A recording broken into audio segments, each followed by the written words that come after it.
Hi there. Thanks for tuning in.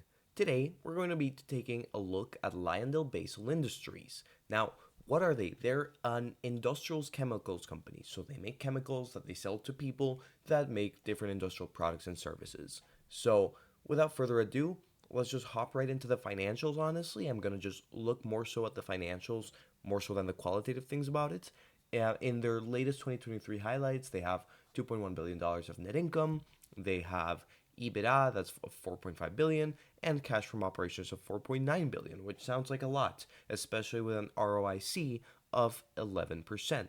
So that's interesting. It's also important to note that they're giving you this number over here and another higher number, which includes certain identified items that are taken away. And this is just something that I don't like to pay much attention to. I would do it with GAAP rules, and then I would look at maybe one-time items, like for example if they got a tax benefit or a significantly weird interest income from a one-time loan sort of deal. But in general, I would just pay attention to sort of the GAAP items here. And here we see that they are trying to unlock a lot of EBITDA over time. So right now they have 150 million of recurring annual EBITDA. They want to have 400 million, eventually 600 million, and eventually up to 1 billion. Okay, so that's great. They have a lot of different projects and a lot of different refineries that they're working on that should, in the long term, unlock a lot of EBITDA like that. And it seems like so far it's more or less working. They had a pretty good year. So clearly there's something there. Now, they also have pretty great cash generation. So the cash from operations, as we said, was 4.9 billion. They have 3.4 billion dollars in cash, which is fantastic. 1.5 times net debt to EBITDA, which is what we like to see. That's in case, for example, the company goes bankrupt. If they have high net debt to EBITDA, then it'll be really hard for us as the shareholders to get paid any of the liquidation money. However, if this is lower than, say, a 3 or a 2, it's likely that you'll get at least something. And here you see sort of the free cash flow, where the blue bar is the free cash flow, the gray is what they pay in sustaining capex, and the total bar would be cash from operations. So you see here around the 4.9 billion, now they're at 4.1 billion of free cash flow. You'll also note that this is a little bit variable. Now, 2020 was a very different year, of course, from every other year, but you'll see that there's a little bit of cyclicality here.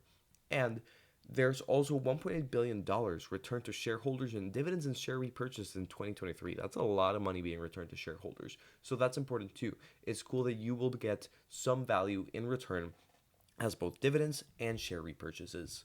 Now, we also see capital allocation, where here is the cash that they had before. Here's all the cash that they have from operating activities. Here's all they spend in dividends and share repurchases and capex and reduction of net debt and other, and then you have an ending balance. So I think this is a really cool chart that they give you to sort of visualize what is happening here. So in general, it's also important to note that dividends are something that they're kind of locked into.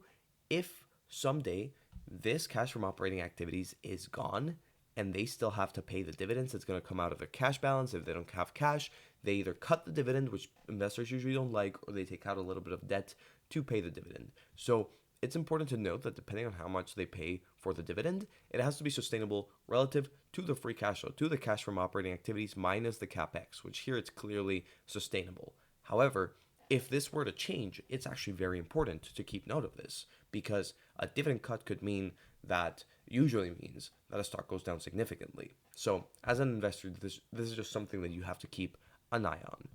Okay?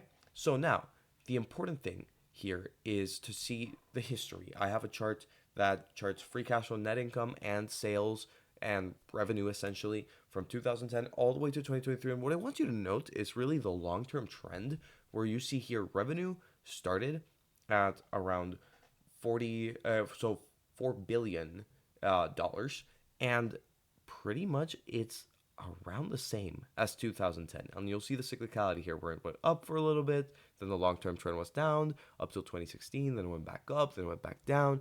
Now it's up, and it seems to be going back down. So this is a cyclical company, and in slower years for the economy, it seems to have a little bit more of a tough time, especially in terms of revenue generation. So the bottom line is not super consistent. There's not a super long-term trend of bottom line growth.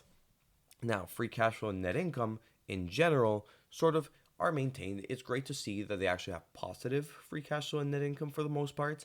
And in general, it seems like free cash flow has actually increased. If you look at the blue bar from these 2 years and the blue bar nowadays, it seems like they're actually able to better convert high revenue like this into even more free cash flow. So this is actually great. Even if revenue hasn't increased, if their profit margins or their free cash flow margins have increased, that's a green flag. But it's still important to note that you are investing, when you invest in LyondellBasell, in an incredibly cyclical company, and that they're long. You have to look at the very long term to see where in the cycle they are, because that could show you if you're investing at the right or the wrong time. I think it would have been very interesting to invest in 2016 or in 2020, where sort of no one liked it and the numbers looked really bad, because then that's when the cycle usually favors them more. Now, I want to make a model. I want to predict how they're going to do in the future. So I'm going to go to Yahoo Finance, to the analysis tab, and there's estimates for the revenue that they're going to make in the next 2 years. So in the current year, 2024, they're going to make about a little more than 41 billion, which is pretty much the same that they made last year. And then the next year, they're going to make about 35 billion. This is an average estimate. And 35 billion is a lot less than 41 billion. So this is something to note, actually. Right now, we're forecasting a downturn, just like this chart is sort of showing that after the better years comes a little bit of a downturn. So we're forecasting this. I have to make a model taking this into account. The other thing I'm going to do is I'm going to say that 8% of revenue gets turned into free cash flow. That more or less aligns with what they've been doing the last couple of years. And that's not accounting for example, if they get better at turning revenue to free cash flow, then that would be a little higher, but that's up to the person making the model. Now, what I'm going to do is I'm going to plug these numbers. I'm also going to give it no growth for 2026 and 2027, and then a perpetual growth rate of 3%, just saying that for perpetuity, maybe they are going to grow overall, but they're going to have up years and down years, but on average, they're going to grow about 3%, which I think is pretty modest. Now, my required rate of return is usually 11%, which is 1% more per year than the market, and that just compounds over time to be a lot more. And we are going to divide this number that we get by adding all of this present value of future cash flow by the total number of shares out, and we get a fair value of $101.54. However, when adjusting for the net debt, which they do have quite a bit, then we get a fair value of $71.41. Okay, let's see where the stock is at right now.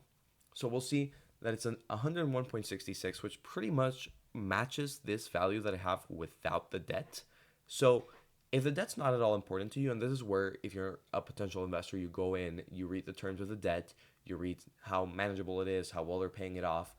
So LyondellBasell seems to have it pretty much covered. If you look over here, they're paying it down little by little, and at the end of the day, they do have net income. They don't really have to pay a whole lot in interest every year. So it seems to be at a healthy level. So you could pretty much discard the debt if you really wanted to, or you could say, well, yes, it reduces the value, but I'm not too worried about it. So maybe you care more about this number, this $101 and these $71, but it's still at around that level. And you'll see that, for example, in 2020, it was an amazing year to buy. Even right here after the start of 2022, it was a good time to buy. It was around that 70 level, this 70 level. And you'll see that in the past, honestly, if you bought it when it IPO'd, you're doing great. Otherwise, if you bought it around 2014, for example, you're not that happy as a shareholder of LyondellBasell.